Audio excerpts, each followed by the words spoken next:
Your Honour, Mr. Jason Davies, wearing the purple tie, is on the screen, and he's accompanied by a legal representative who would announce himself to Your Honour. Good afternoon. May it please the Royal Commission, my name is Macmillan, spelled M-C-M-I-L-L-A-N, initials B-I. I'm a barrister instructed by the Crown Law Office of Queensland. I appear for the State of Queensland and Mr Jason Davies. I understand the State of Queensland has been granted leave to appear in this case study. That's so. So you have leave to appear. Thank you, Your Honour. It's Mr Davies, is it? Yes, Your Honour. You'll need to be sworn. Have you got a Bible, or do you want to take an affirmation? Affirmation, please. Yes. Would you stand for me if you could?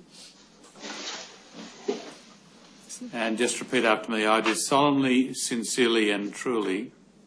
I do solemnly, sincerely and truly. Declare and affirm. Declare and affirm. That the evidence I shall give in this Royal Commission. That the evidence I shall give in this Royal Commission. Shall be the truth. Shall be the truth. The whole truth. The whole truth. And nothing but the truth. And nothing but the truth. Yes, thank you. Take a seat. Yes, Mr Stewart. As Your Honour pleases. Mr Davies, would you state your full names for the record, please? Jason Peter Davies. And Mr Davies, do you have with you two statements by you provided to the Royal Commission, one dated 8 July 2015 and the other dated 20 July 2015? I have my two statements, yes. Is there any respect in which you would like to correct or amend the statements? No. Do you confirm them to be true and correct? I do. I tender the statements, Your Honour. The first one will be Exhibit 2911, that's the one of the 8th of July. The second one, Exhibit 2912. Mr Davies, you are presently employed as the Principal Legal Officer at the Department of Education and Training for the State of Queensland, is that right? Yes. And you were admitted, you are a barrister admitted to practice in Queensland? Yes. And you have been since September 1998? That's correct. And as I understand it, prior to commencing your present role, you were a legal officer at the Office of the Director of Public Prosecutions? Yes. And you were in that position from August 1999 until August 2003? Yes. And was it in that capacity that you came to handle the prosecution against the person known in these proceedings as BCH for offences in relation to the abuse of his daughter BCG? Yes. Can you explain when in the proceedings, in the criminal proceedings, you became involved? I was a case lawyer in the Office of the Director of Public Prosecutions. I worked in what was known then as the Committals Work Group in Brisbane. The Committals Work Group handled matters conducted, committals matters conducted in the Brisbane Magistrates Court. And I took over a particular cipher within the Committals Work Group. The cipher was known as CPA, which is a designation they give to a particular position. The lawyer before me in that position was Belinda Merrin, who's now a prosecutor. I took over her files, and one of those files was the one involving the people you've mentioned. And at that point in time, the proceeding was a part-heard committal. I think 2 days had already been heard in the matter, and I had about 1 day to go to conduct the committal. And that's really the context in which I came into contact with the matter. And thereafter, did you have the conduct of the matter in its preparation for trial in the district court? Yes. And sorry. No, you finish. Which entailed simply preparing a précis, which is described as a schedule of facts in the material for the prosecutor in preparing the indictment and attending to the instructions for the presentation of the indictment. So is it the case you didn't personally prosecute the matter? No. Now, were you involved in the capacity you've described right through the case until ultimately conviction and sentence? No. I was involved from memory. Really, the way it worked in the Office of DPP was you would, in terms of being a preparation officer, you would be responsible for a file you'd have core responsibility for a file until the indictment was presented. And then, in effect, the file would move then, would sit in your cupboard until it was allocated to a prosecutor, and then the prosecutor would effectively take carriage of the matter. They'd have a clerk that would assist them from the office, and then they would mainly rely upon that clerk and police officers until the matter was resolved. They'd only come back to the case lawyer, really, if there was something specifically they wanted the case lawyer to do. And I don't recall, for example, in the remaining time that I worked at the Office of the Director of Public Prosecutions, anyone coming back to me specifically about this matter, except, I think, to advise me of the outcome of a voir dire in relation to the first trial. And what were you advised in that regard? It was in relation to the admissibility of some inculpatory statements made by the accused. I'd formed a view that we might have some difficulty in relation to that, and I was advised subsequently that they'd been excluded on voir dire. Well, that's what I recall anyway. Now, I understand from other evidence that there were 3 trials. The first resulted in a hung jury, the second a mistrial, and then the third a conviction on a number of counts. Is it the case that those outcomes were not reported to you over time? No. Now, the schedule of facts that you've spoken of, I don't know, do you have a copy of it with you by any chance? I do. Right, and we have it here. It's at Tender Bundle tab 37.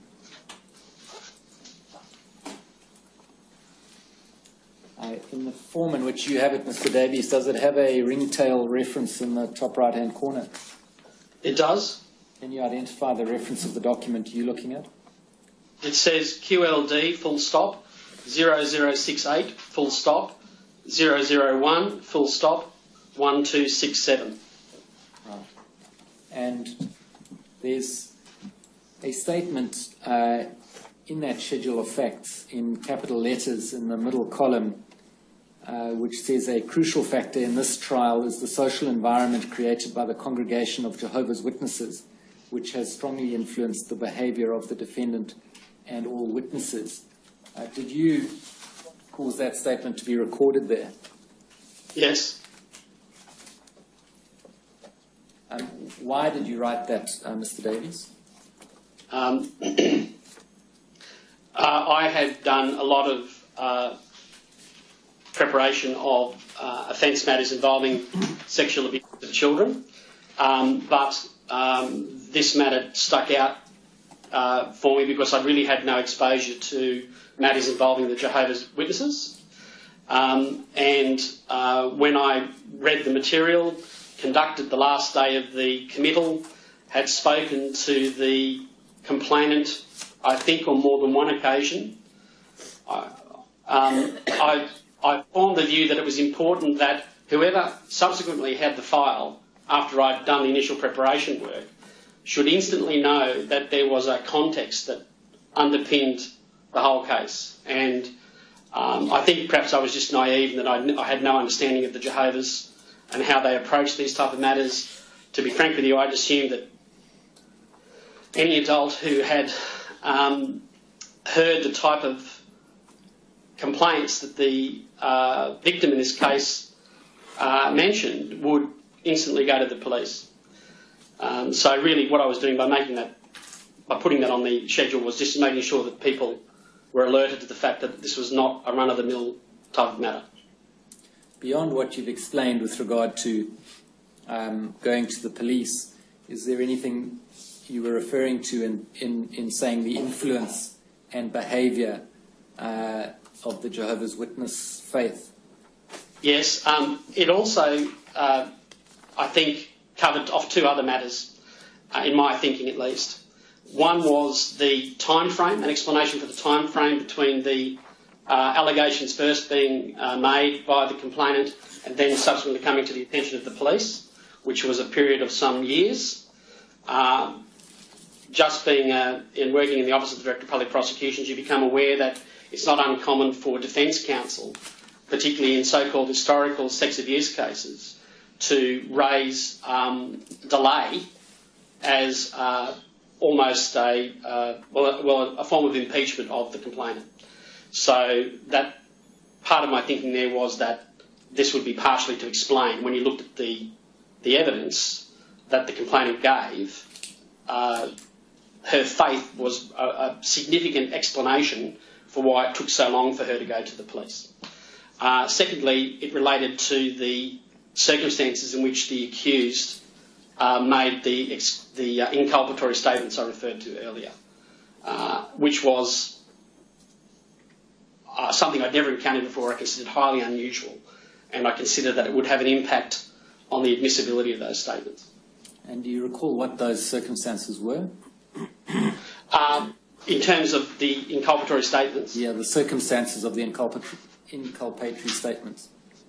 The circumstances were that he went before a couple of committees of the Jehovah's Witnesses and had allegations put to him in front of a panel of elders, and he gave a response and they made findings. That was one aspect of it. It was kind of like a court proceeding in a way. The second aspect is that he, as part of his faith, as it was explained to me, I think possibly by the complainant, was that the more truthful he was at a certain point, the more chance later on he would get to be returned to the faith after being disfellowshipped. So two aspects, I suppose. One, he was encouraged or required to be truthful by the tenets of his faith, and the second was the more truthful and honest he was, the more chance that his punishment would end early. So the one aspect you've identified is the delay that's caused by the handling of the matter internally to the church. Are there other consequences that you experienced in the preparation of this particular case that the handling of the matter internally to the church caused? I'm sorry, I don't understand your question.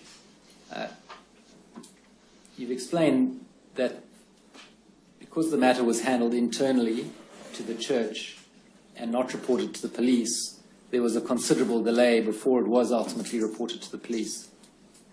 And you've explained, that's correct. You've explained the problem with the delay. Were there other difficulties that arose because of the manner in which the matter was handled internally to the church? To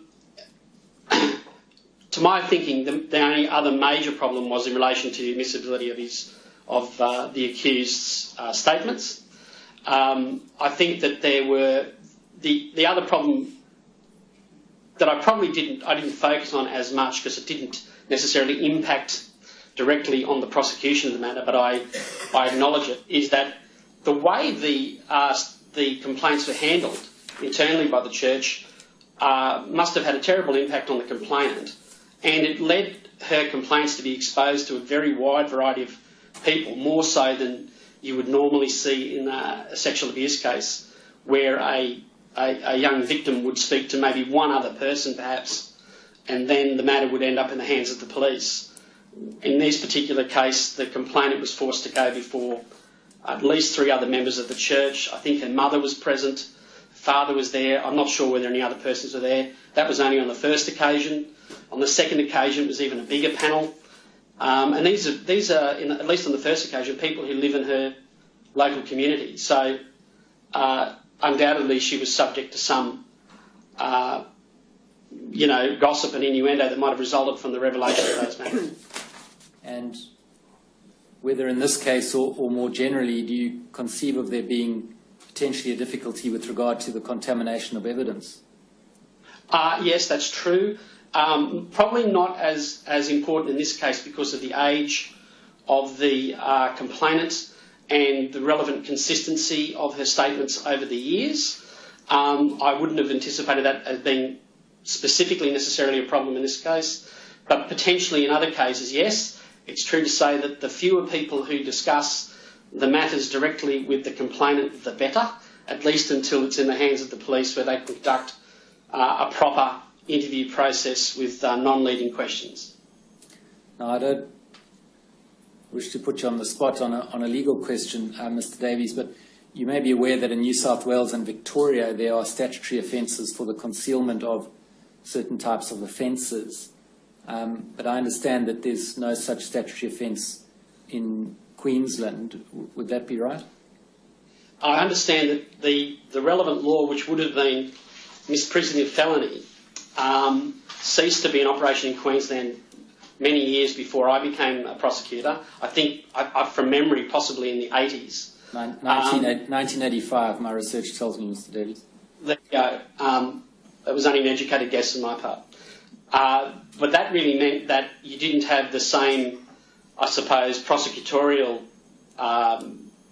influence over people in terms of them reporting offences. So technically I don't think that the elders in this case committed any offence at the time by simply failing to report the matter.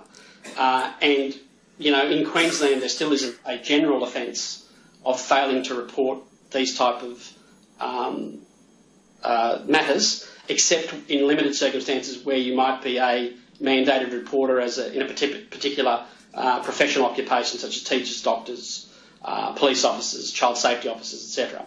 I've done a lot of work on that type of stuff in my capacity as a lawyer for the Education Department.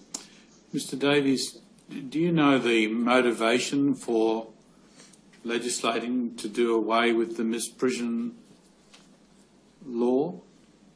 Look, no, I don't. The only reason I know about it at all is because I've had to do research on the issue in terms of my current employment to see what the laws were and how they affected departmental staff. And I had access, I think, to an Australian Law Reform Commission report that had some background research. And all I needed to know was it didn't exist anymore and there wasn't anything else to replace it. Tell me, you may not know the answer to this off the top of your head, but is a Sunday school teacher a mandatory reporter under your legislation? Or would they be? Very unlikely, because it would only apply if they were a registered teacher. They've got to be registered. You have to be a registered teacher. Right. Part of that, I mean, I don't wish to say I'm an expert on the matter at all, no. But that was a limitation that was imposed in the adoption of the Carmody report that occurred in Queensland a couple of years ago into child protection, and a lot of thinking was done about how you would define specifically the people that were going to be caught, and I was part of the discussions, I'll admit, and I think coming up, identifying people as registered teachers was just the simplest way. Right. And I take it clergy weren't included? I don't know. I don't think so. No, that'll run you into other problems, yeah. And you must understand that the mandatory reporting provisions in Queensland relate to child harm, so it's a much broader spectrum of matters than simply sexual abuse.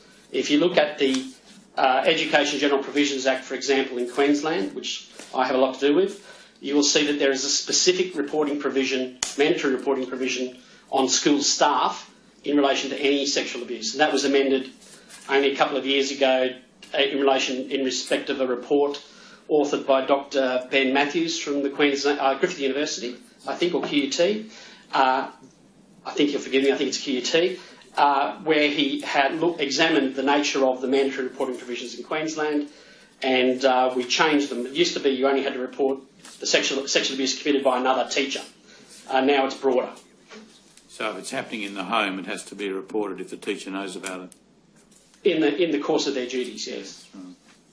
Right. But there is no criminal offence related to the non-reporting in the Child Protection Act area.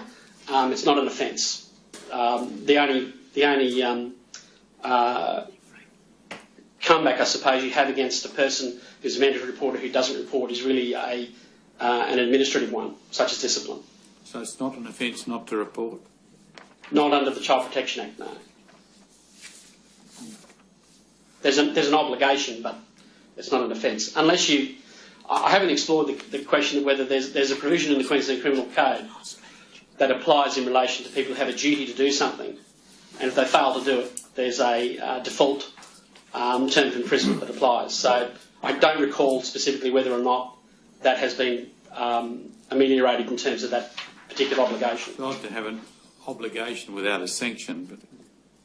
Well, I think as I said, I'm not speaking on behalf of the State of Queensland in relation to this, but I would say that the thinking there really was because the Carmody report was trying to triage the number of reports that were coming into the child safety system. About 80% of matters reported were not acted on. They didn't reach the thresholds necessary for child protection statutory action, and they were effectively clogging up the system and wasting time and taking resources away from what considered the core concerns, really the sexual abuse and severe other abuse matters. So I think the thinking probably was that if we make it an offence provision, that's going to encourage people to report everything, rather than give effect to the policy aim of the reforms, which was to only get the most important stuff reported. Well, you could do that by making it an offence provision in relation to the important matters, couldn't you? Perhaps, yes. Yeah. Yes, Mr. Stewart. Mr. Davies, in your role in the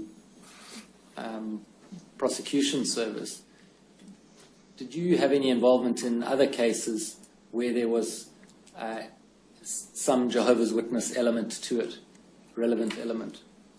Not that I recall. Those are my questions, Your Honour. Does anyone else have questions of Mr. Davies? Yes, Your Honour.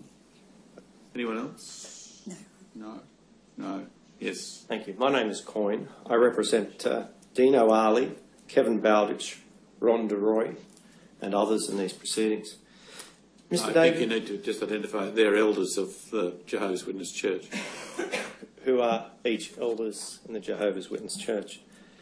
Mr. Davies, you made a statement on the 8th of July 2015.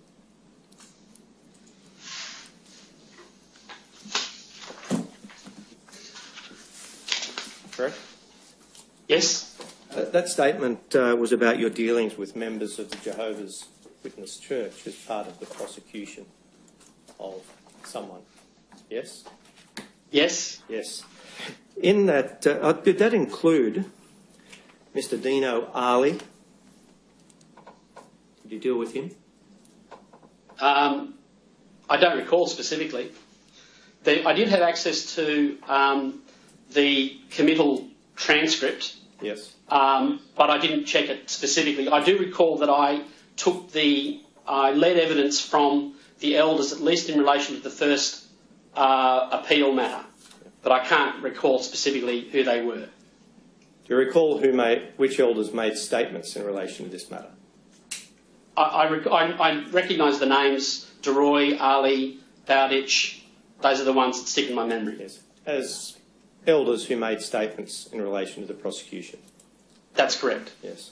You say in your statement that you did not have any difficulty in obtaining cooperation from witnesses I examined who were in the main lay representatives of Jehovah's Witness Church, correct? Correct. Would that include those three persons that I've named? Yes. Yes. You've said, I do not recall any reluctance or hesitation to assist me in obtaining records in question in relation to the proceedings. Yes. Yes.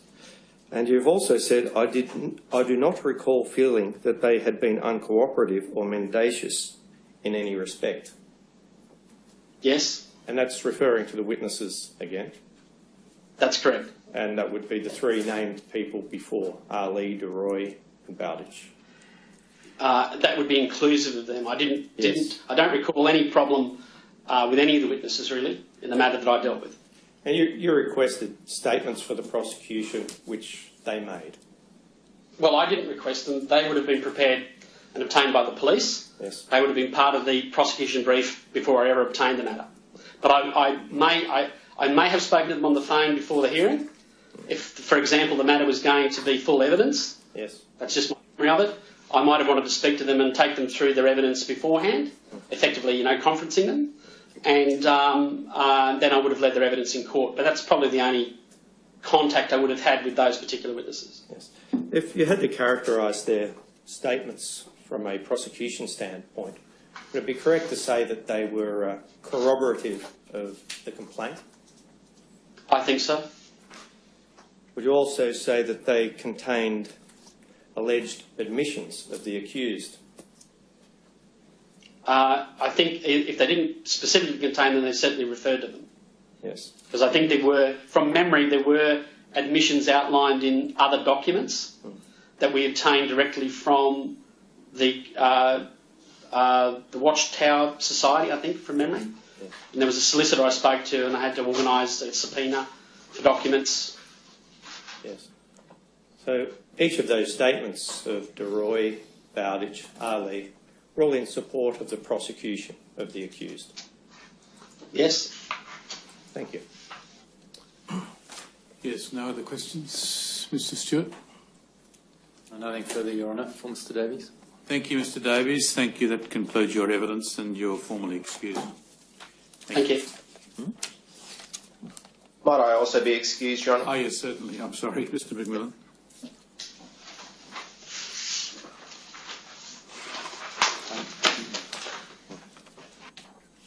The witness whom I would call next ordinarily will take some time, and given that we've committed to have the expert witness of the Watchtower Society on Friday, it means that that witness's evidence would hang over at least tomorrow and part of Well, I think Friday we're travelling well in accordance with our schedule, so we're not troubled by adjourning now, if that's what you're asking. Well, that is what I'm suggesting. Okay, all right. We'll adjourn until 10 o'clock in the morning. Friday. Oh, sorry, 10 o'clock Friday morning. Yeah. Mr. Davies, you are presently employed as the Principal Legal Officer at the Department of Education and Training for the State of Queensland, is that right? Yes. And you were admitted, you are a barrister admitted to practice in Queensland? Yes. And you have been since September 1998? That's correct. And as I understand it, prior to commencing your present role, you were a legal officer at the Office of the Director of Public Prosecutions? Yes. And you were in that position from August 1999 until August 2003? Yes. And was it in that capacity that you came to handle the prosecution against the person known in these proceedings as BCH for offences in relation to the abuse of his daughter BCG? Yes. There affirm That the evidence I shall give in this Royal Commission that the evidence I shall give in this Royal Commission shall be the truth, shall be the truth, the whole truth, the whole truth, and nothing but the truth. and nothing but the truth. Yes, thank you. Take a seat. Yes, Mr Stewart. As Your Honour pleases. Mr. Davies, would you state your full names for the record, please? Jason Peter Davies. And Mr. Davies, do you have with you two statements by you provided to the Royal Commission, one dated 8 July 2015 and the other dated 20 July 2015? I have my two statements, yes. Is there any respect in which you would like to correct or amend the statements? No. Do you confirm them to be true and correct? I do. I tender the statements, Your Honour. The first one will be Exhibit 2911, that's the one of the 8th of July. The second one, Exhibit 2912. Can you explain when in the proceedings, in the criminal proceedings, you became involved? I was a case lawyer in the Office of the Director of Public Prosecutions. I worked in what was known then as the Committals Work Group in Brisbane. The Committals Work Group handled committals matters conducted in the Brisbane Magistrates Court. And I took over a particular cipher within the Committals Work Group. The cipher was known as CPA, which is a designation they give to a particular position. The lawyer before me in that position was Belinda Merrin, who's now a prosecutor. I took over her files, and one of those files was the one involving the people you've mentioned. And at that point in time, the proceeding was a part-heard committal. I think 2 days had already been heard in the matter, and I had about 1 day to go to conduct the committal. And that's really the context in which I came into contact with the matter. And thereafter, did you have the conduct of the matter in its preparation for trial in the district court? Yes. And sorry. You finish? Which entailed simply preparing a précis, which is described as a schedule of facts in the material for the prosecutor in preparing the indictment and attending to the instructions for the presentation of the indictment. So is it the case you didn't personally prosecute the matter? No. Now, were you involved in the capacity you've described right through the case until ultimately conviction and sentence? No. I was involved from memory. Really, the way it worked in the Office of DPP was you would, in terms of being a preparation... Your Honour, Mr. Jason Davies, wearing the purple tie, is on the screen, and he's accompanied by a legal representative who would announce himself, to Your Honour. Good afternoon, mate. Please the Royal Commission. My name is Macmillan, spelled McMillan, initials BI. I'm a barrister instructed by the Crown Law Office of Queensland. I appear for the State of Queensland and Mr. Jason Davies. I understand the State of Queensland has been granted leave to appear in this case study. That's so. So you have leave to appear. Thank you, Your Honour. It's Mr. Davies, isn't it? Yes, Your Honour. You'll need to be sworn. Have you got a Bible, or do you want to take an affirmation? Affirmation, please. Yes. Would you stand for me if you could? And just repeat after me. I do solemnly, sincerely and truly... I do solemnly, sincerely and truly... declare and affirm... declare